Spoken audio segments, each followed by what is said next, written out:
Assalamualaikum warahmatullahi wabarakatuh. Perkenalkan, nama saya Dina Nadira. Di sini saya akan menjelaskan tentang pembahasan studi kasus uji hipotesis. Sebelum memulai pembahasan, saya akan menjelaskan tentang hipotesis, di mana hipotesis merupakan prosedur yang didasarkan pada bukti sampel yang dipakai untuk menentukan apakah hipotesis merupakan suatu pernyataan yang wajar dan oleh karenanya tidak ditolak, atau hipotesis tersebut tidak wajar dan area itu ditolak. Perumusan hipotesis itu dikembangkan menjadi hipotesis nol dan hipotesis alternatif, di mana hipotesis nol dilambangkan dengan HO, kemudian hipotesis alternatif dilambangkan dengan HA. Selanjutnya yaitu uji hipotesis lanjutan terdiri dari 3. Yang pertama, uji hipotesis selisih rata-rata, uji hipotesis selisih proporsi, dan juga paired observation. Untuk uji hipotesis selisih rata-rata ini digunakan ketika terdapat dua buah rata-rata hitung. Pengujian ini dimaksudkan untuk mengetahui apakah beberapa populasi mempunyai rata-rata yang sama ataukah berbeda. Kemudian beberapa buah sampel berasal dari sebuah populasi yang sama ataukah lainnya. Di sini terdiri dari sampel besar atau sampel kecil, di mana sampel besar lambangnya menggunakan tabel Z, kemudian sampel kecil menggunakan tabel T. Untuk kedua rumusnya sama saja. Selanjutnya, jika standar deviasi tidak diketahui, tetapi diketahui standar deviasi 1 sama dengan standar deviasi 2, maka rumusnya untuk mencari Z, sampel besar atau sampel kecil, yaitu X bar 1 dikurang X bar 2 dikurang mu 1 dikurang mu 2 dibagi akar dari N1 kurang 1 S kuadrat 1 ditambah N2 kurang 1 S2 kuadrat dibagi dengan N1 tambah N2 dikurang 2 atau dengan lambang DF dikali dengan 1 per N1 ditambah 1 per N2. Untuk uji hipotesis selisih proporsi, yaitu pengujian ini digunakan ketika terdapat dua buah perbandingan. Pengujian ini dimaksudkan untuk mengetahui apakah ada perbedaan presentasi yang menyolok atau tidak di antara kedua kelompok yang sedang dipelajari. Untuk rumusnya sama saja dengan N lebih besar 30 yaitu sampel besar atau N lebih kecil daripada 30 sampel kecil. Dengan sampel kecil menggunakan tabel Z dan sampel besar menggunakan tabel untuk sampel besar menggunakan tabel Z dan untuk sampel kecil menggunakan tabel T.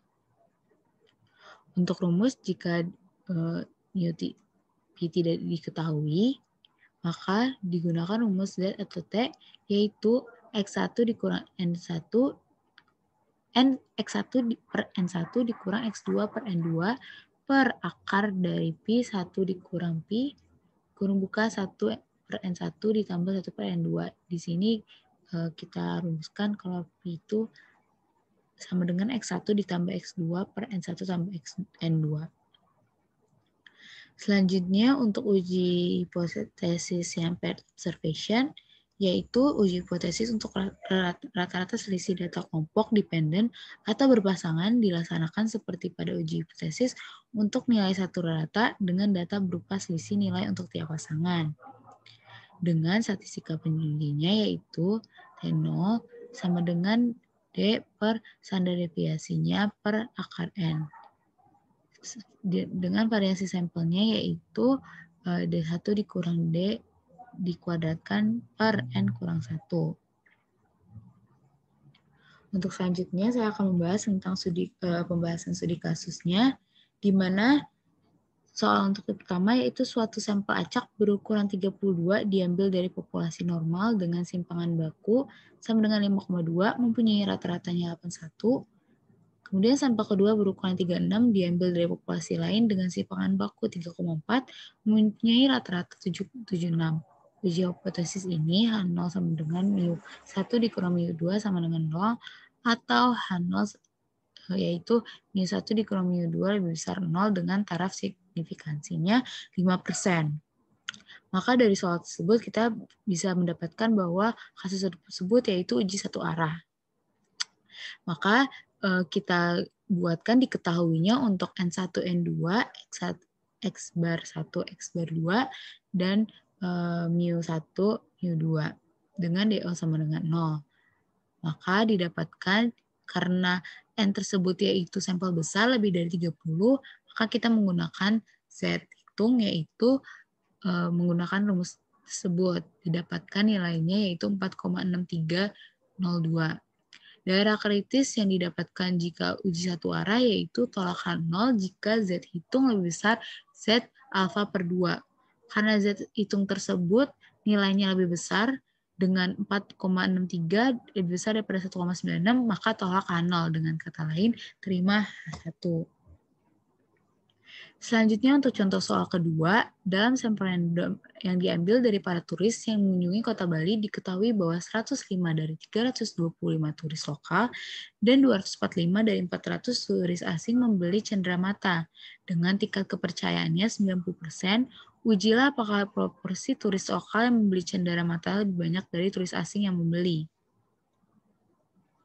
Maka didapatkan bahwa untuk soal tersebut yaitu uji satu arah, kemudian dengan H0 sama dengan Pi1 sama dengan Pi2, di mana proporsi turis lokal yang membeli cenderamata tidak lebih banyak dari turis asing yang membeli, dan Pi1 lebih besar Pi2, proporsi turis lokal yang membeli cenderamata lebih banyak dari turis asing yang membeli. Maka kita dapat merumuskan bahwa N1 sama dengan 325 dan N2 400. Kemudian didapatkan bahwa Pi sama dengan X1 ditambah X2 per N1 ditambah N2 sama dengan 105 ditambah 245 per 325 ditambah 400 menghasilkan 0,48. Maka dari itu karena sampel kita itu besar, kita menggunakan rumus Z hitung sama dengan rumus ini, kemudian didapatkan nilainya yaitu minus 0,578 dengan alfa yaitu 0,1.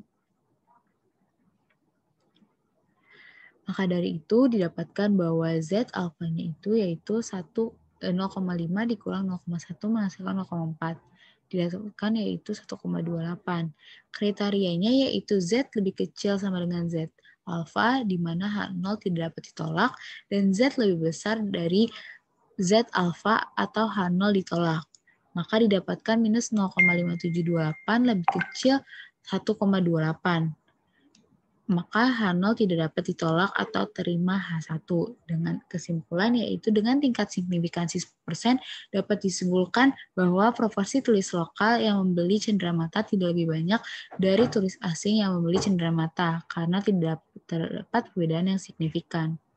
Selanjutnya untuk contoh soal nomor 3, yaitu 10 orang pasien melakukan program diet untuk mengurangi berat badan. Berat badan tersebut yaitu sebelum dan sesudah diet ditimbang untuk mengetahui apakah diet itu berhasil atau tidak. Didapatkan datanya seperti tabel di samping ini. Kemudian dapat disimpulkan bahwa diet yang telah kita akan mencari diet yang telah dilakukan berhasil atau tidak. Dan kemudian asumsi apa yang harus dipenuhi. Gunakan taraf signifikansi 5% dan asumsikan berat badan mengikuti sebaran normal. Maka didapatkan kasus tersebut juga satu arah atau one tail test. Kemudian asumsinya itu diet berhasil jika A kurang B positif atau mu D sama dengan 0. Maka mu D lebih besar 0 atau program diet berhasil menurunkan berat badan. Didapatkan nilainya yaitu D barnya 2,13 dan juga standar deviasinya yaitu 0,95 dengan alfa 0,05. Didapatkan bahwa nilai T-nya itu 1,83. Kemudian kita hitung T hitungnya dengan rumus D bar dikurang D0 per standar deviasi per akar N. Didapatkan nilai 7,03. Maka daerah kritisnya tolakan 0 jika T hitung lebih besar T alfa V. Keputusannya didapatkan yaitu T hitung sama dengan 7,039 lebih besar daripada 1,83. Maka tolakan 0 dengan kata lain terima H1. Didapatkan kesimpulan bahwa program diet atau diet yang dilakukan berhasil menurunkan berat badan. Baiklah, itu saja pembahasan mengenai uji hipotesis untuk statistika industri 2. Terima kasih. Wassalamualaikum warahmatullahi wabarakatuh.